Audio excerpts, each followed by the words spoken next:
जानते हैं, कभी कभी ना एक बहुत ही साधारण सा दिखने वाला अंतिम संस्कार कूटनीति की सबसे बड़ी कहानी बन जाता है। आज हम यही देखने वाले हैं कि कैसे बांग्लादेश में एक शोक यात्रा ने साउथ एशिया की पूरी पॉलिटिक्स की बिसात ही पलट कर रख दी। देखिए, ये सिर्फ एक हाथ मिलाना नहीं था। ये थे भारत के विदेश मंत्री एस जयशंकर और उनके साथ थे बांग्लादेश के एक बहुत ही पावरफुल पॉलिटिकल वारिस तारिक रहमान। अब भारत और बांग्लादेश के जो तनावपूर्ण रिश्ते रहे हैं, उनके बीच ही मुलाकात एक बहुत ही बड़ा संकेत है। तो सवाल यह है कि इस मुलाकात का असली मतलब क्या है। चलिए इसी को समझते हैं। तो बात है जनवरी 2026 की। भारत के विदेश मंत्री ढाका पहुंचते हैं।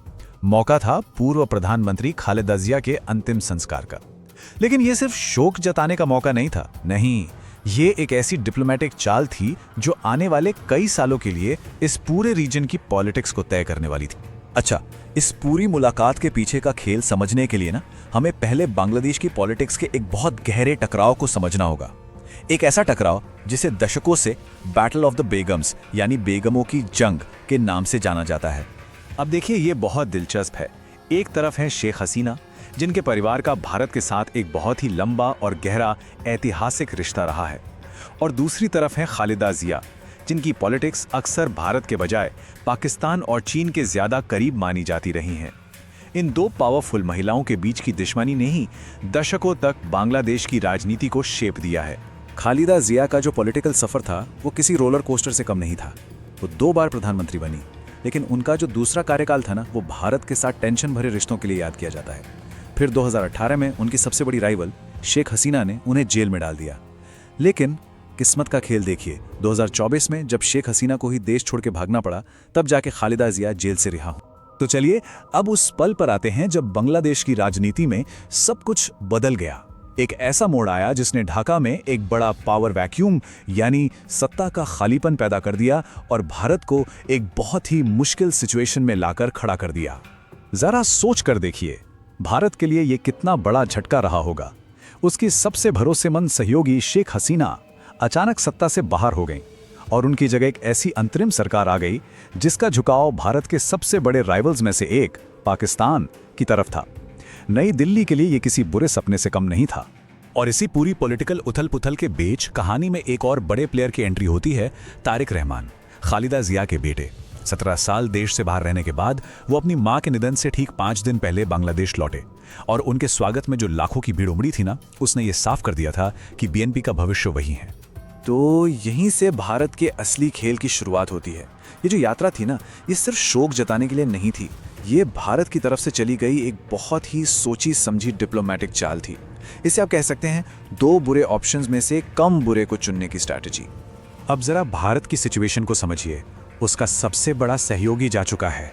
जो नया लीडर है वो भरोसे के लायक नहीं है, और सामने सिर्फ एक ही बड़ी पॉलिटिकल पावर बची है, बीएनपी, जिसकी पूरी हिस्ट्री ही एंटी इंडिया रही है। फरवरी 2026 में चुनाव होने वाले हैं। ऐसे में भारत करता तो क्या करता? और यहीं पर काम आता है डिप्लोमैटिक प्रैग्मेटिज्म यानी कूटनीतिक यथार्थवाद। ये एक ऐसी स्ट्रैटेजी है जिसमें देश अपनी पुरानी दोस्ती दुश्मनी भूलकर सिर्फ और सिर्फ अपने फायदे, अपने हितों के बारे में सोचते हैं। और अगर इसका मतलब किसी पुराने दुश्मन से हाथ मिलाना भी हो तो वो वही करते हैं। और ठीक यही भारत ने किया। जब उसे सारे दरवाजे बंद दिखे तो उसने भविष्य पर एक दांव लगाया और उस अकेले बड़े खिलाड़ी तारिक रहमान से बात करने का फैसला किया। तो इस पूरी पहेली का जो सबसे जरूरी हिस्सा है वो यही है कि भारत आने वाले कल के बांग्लादेश के साथ अभी से अपने रिश्ते बना रहा है। और देखिए, भारत के पूर्व विदेश सचिव कमल सिब्बल जैसे एक्सपर्ट्स ने भी इस कदम को एक अच्छी पॉलिटिकल पहल बताया है। उनका भी यही मानना है कि यह भारत की दूरदर्शिता को दिखाता है कि वो फ्यूचर के पावर इक्वेशंस को ध्यान में रखकर अपने रिश्ते बना रहा है। तो ठीक है, भारत ने तो अपनी चाल चल दी, लेकिन इसका असर क्या हुआ? बाकी प्लेयर्स ने इस पर कैसे रिएक्ट किया? चलिए देखते हैं। जो शुरुआती संकेत मिले वो काफी पॉजिटिव थे। भारत में बांग्लादेश के जो हाई कमिश्नर हैं, उन्होंने इसे एक नए चैप्टर की शुरुआत बताया। इससे ये तो पता चलता है कि भारत की ये कोशिश सही दिशा में थी और बातचीत के दरवाजे खुल रहे थे।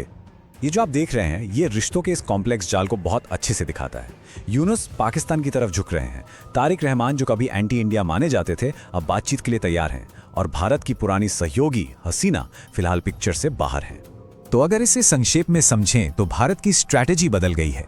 पहले वो सिर्फ एक सहयोगी यानी शेख हसीना पर निर्भर था, लेकिन अब वो बांग्लादेश की सभी बड़ी पॉलिटिकल ताकतों के साथ रिश्ते बना रहा है ताकि फ्यूचर में कोई भी पावर में आए भारत के इंटरेस्ट सेफ रहें। लेकिन जो अंतरिम नेता हैं मोहम्मद यूनुस, उन्होंने इस पर एक बहुत ही इंटरेस्टिंग रिएक्शन दिया। उन्होंने जयशंकर और रहमान की मीटिंग पर डायरेक्ट कुछ नहीं कहा। इसके बजाय उन्होंने इंडियन और पाकिस्तानी दूतों के हाथ मिलाते हुए एक फोटो पोस्ट कर दी। ये एक बहुत ही क्लेवर डिप्लोमैटिक सिग्नल था, शायद भारत को ये याद दिलाने के लिए कि देखो हमारे पास भी और ऑप्शंस हैं। तो कुल मिलाकर बात यह है कि भारत ने एक बहुत ही अस्थिर और अनिश्चित माहौल में एक बड़ा लेकिन सोचा समझा रिस्क लिया है। ये एक ऐसा कदम है जो आने वाले समय में साउथ एशिया की पॉलिटिक्स को एक नया आकार दे सकता है। तो अब सवाल यही उठता है, क्या भारत का ये कदम एक डिप्लोमेटिक मास्टर स्ट्रोक साबित होगा या फिर एक अनिश्चित भविष्य पर लगाया गया एक बहुत बड़ा जोखिम भरा दाव? खैर, इसका जवाब तो वक्त ही देगा। लेकिन एक बात तो तय है, इस एक मुलाकात ने साउथ एशिया की डिप्लोमेसी की बिसात पर एक नई और बहुत ही अहम चाल चल दी है।